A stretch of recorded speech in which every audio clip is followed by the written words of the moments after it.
soleil est moins chaud. J'ai entendu Malia crier.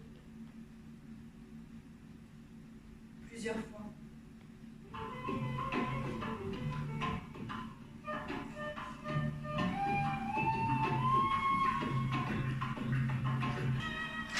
Un grand vent dans toute la maison quand je fais le ménage. C'est ma mère qui m'a appris.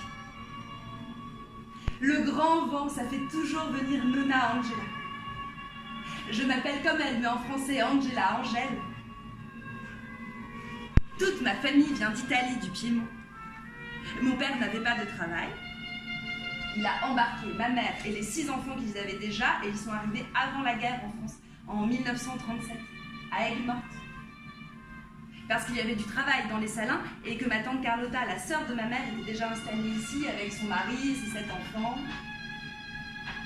Je suis la seule à être née en France en 1938. Mon père a toujours dit que c'était pour honorer le pays qu'il a accueilli lui et sa famille qu'il m'a appelée Angèle. La France! Il dit toujours ça avec fierté, mon père. La France! Ils avaient aussi emmené Nonna Angela, la mère de ma mère. Elle a vécu jusqu'à 90 ans et elle est morte peu après mon mariage, en 1953.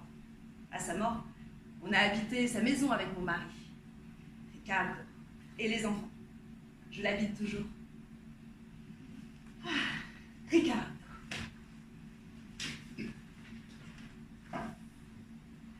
Après 20 ans de vie commune, il m'a plantée pour une plus jeune, une plus évoluée, une plus belle que moi, qui avait du bien avec son salon de coiffure à Marseille. Ah bah à Marseille aujourd'hui, il y est toujours, Ricardo. Et moi, je suis qui? 3 enfants encore à élever et 2 aînés qui continuent de me demander de l'aide. 35 ans et déjà vieille. Enfin.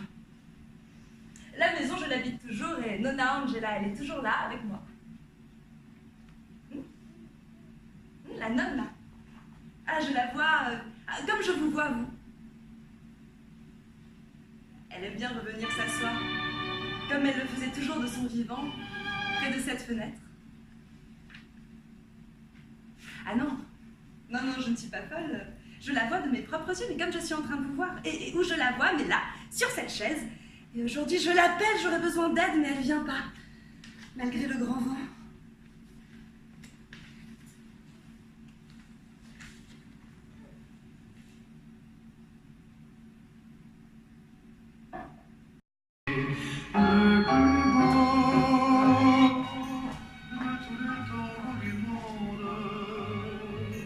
Avec Jacqueline, ma copine d'école, on essayait de danser sur cette chanson du Grand Tindo quand on avait 11 ans. Jacqueline, je la vois plus. Je la croise de temps en temps quand elle revient voir sa mère à Aigues-Mortes. Elle est mariée maintenant avec un instituteur et ils vivent à Toulouse avec leurs 2 enfants. On était dans la même classe jusqu'à ce que je quitte l'école.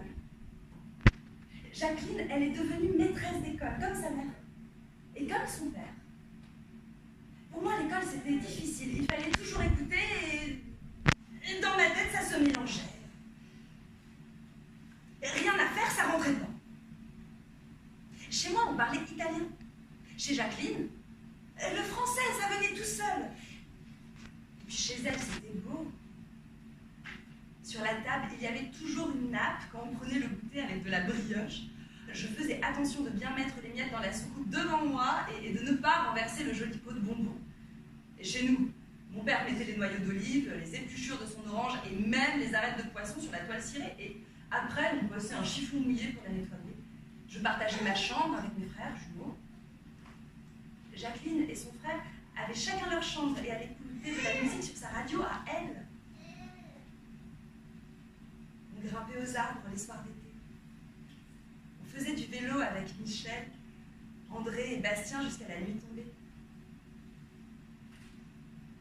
Michel, c'était le fils du boulanger. Je l'aimais bien, Michel, avec ses yeux bleus qui lui donnaient un air de ne pas être avec nous. Jacqueline, Michel, Bastien, André et moi. Tout me semblait possible en ce temps-là. voulais visiter la France. Manger tous les dimanches au restaurant comme Jacqueline et ses parents. Porter de belles robes. Devenir couturière. Je ne pense qu'à lui, car il m'a fait connaître l'amour. Et puis un jour, Angèle est devenue une femme, a dit ma mère à ma grand-mère et à toutes les filles de la famille. Elles m'ont toutes embrassée et elles m'ont rien expliqué. Par contre, j'ai découvert chaque mois le tralala des serviettes à laver. C'était un rituel secret. Aucun homme de la maison, grand ou petit, ne doit savoir ce que l'on fait chaque mois à trimballer en douce des bassines remplies d'eau et de savon. On les cache dans un coin secret que ni papa ni les garçons ne doivent connaître, puis la nuit, en secret, on lave les serviettes tachées qui ont trempé toute la journée. On les étend, toujours la nuit, sur des cordes à linge tout aussi secrètes, à l'écart du reste de la lessive. Ces jours-là, je ne dois même pas me laver dans le baquet, mettre les pieds dans la mer ou traîner au bord des salins. Si quelqu'un pouvait seulement m'expliquer pourquoi il faut faire tout ça et pourquoi ça paraît si compliqué de devenir une femme. J'ai 12 ans et tout a changé, tout, comme ça, sans raison. Vers 5h30, un jour, mon grand frère Pierrot me siffle et me fait signe qu'il faut que je rentre. Je fais semblant de ne pas l'entendre. Il est arrivé, il m'a frappé. C'était la première fois, devant les autres et dans la rue. Carbonaro a eu l'air de l'approuver avec un petit sourire en coin. Les autres, les Français, filles ou garçons, continuent de jouer dehors, les garçons italiens et les petites filles, mais pas les filles italiennes de 12 ans qui, à la nuit tombée, doivent rentrer à la maison.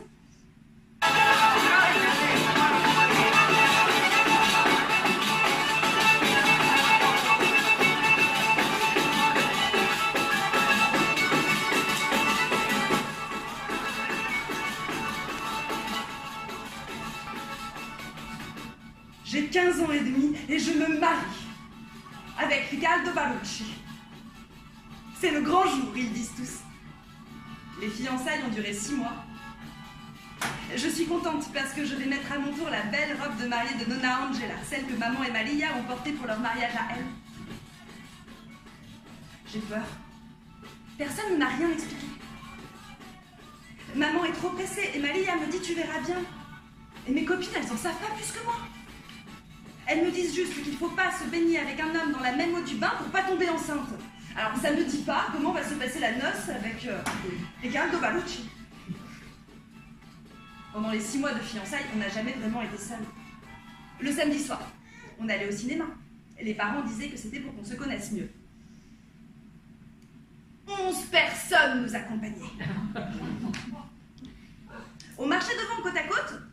2 mètres plus loin derrière, il y avait mon frère Piero et Rita. 3 mètres derrière eux, papa et maman, et 3 mètres encore derrière, tout le reste de la famille. Et si Riccardo mettait sa main trop près de la mienne, Piero venait me taper sur l'épaule pour me montrer quelque chose dans une vitrine ou me faire remarquer que Carbonaro était devant son magasin malgré l'heure. Au cinéma, papa s'installait entre nous deux et Riccardo me regardait avec des yeux tristes. Moi, j'étais impatiente de voir le film. Je mangeais ma glace avec appétit en riant avec les jumeaux qui me bourraient de coups de poing. Ce soir, on sera seul dans une chambre pour la première fois. J'entre dans l'église au bras de mon père. Tout le monde me regarde et applaudit. Mes copines sont vertes de jalousie à cause de ma robe. Je me sens comme une princesse. C'est la première fois que je vois Riccardo avec une cravate. Il a mis de la gomina sur ses cheveux et peut-être même sur sa moustache. Ça luit au soleil. Il a une tête de poisson prêt à être mis dans la friture. Je le dis à Chiara derrière moi et on pique un fou rire. Maman nous fait les gros yeux parce que le curé veut commencer son discours et qu'il attend qu'on finisse de rire.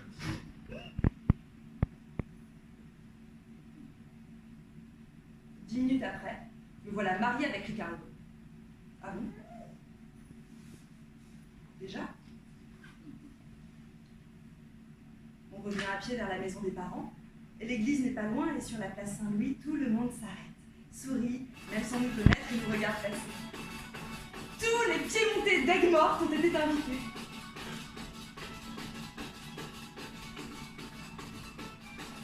C'est déjà le soir. Mon frère a pris son accordéon et avec ses copains Roberto et Giovanni, ils nous font danser. C'est la première fois que Ricardo et moi, on est si près. Je sais danser un peu, mais lui, pas du tout, et il me marche sur les pieds. Il ne s'est même pas regardé depuis ce matin. Il a sans doute bu trop de lambrusco, il sent le aigre. C'est la première fois que je sens son odeur.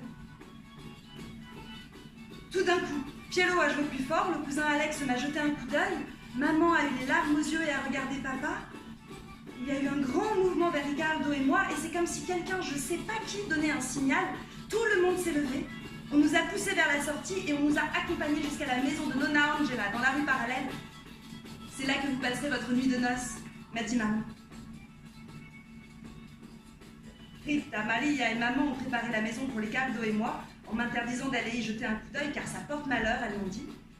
Les hommes ont bien bu et commencent à rire fort, les femmes se regardent et rient derrière leurs mains. Moi, j'ai envie de prendre mes jambes à mon cou et d'aller faire un tour dans un coin tranquille du côté des salons. Ricardo sourit d'un air idiot alors que les autres hommes lui donnent de grandes claques dans le dos. On nous a poussés dans la maison et on a fermé la porte.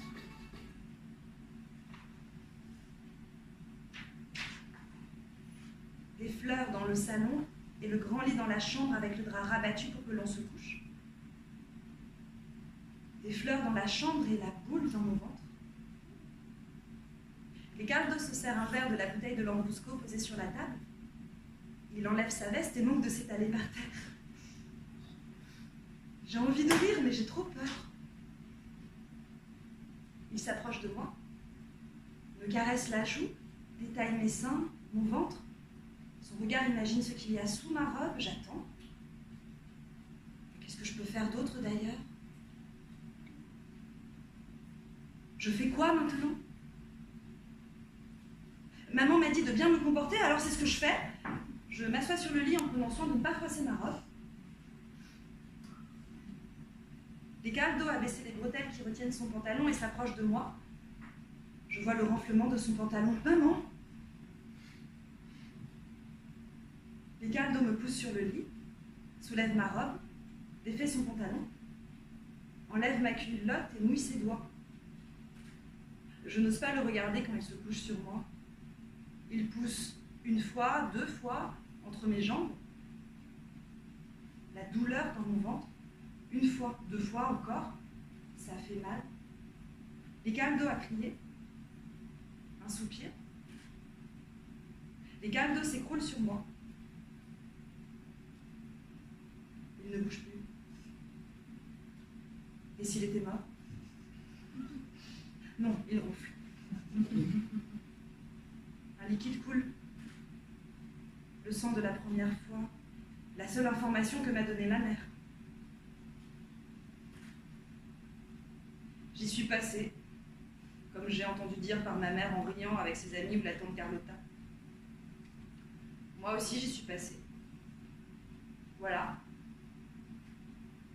Je suis mariée avec cet homme de plus de 30 ans. J'ai 15 ans et demi. Ricardo, mon mari. Je n'en reviens pas. Mariée avec cet homme que je connais à peine. Je le repousse. Il s'affale sur le dos et se met à ronfler encore plus fort.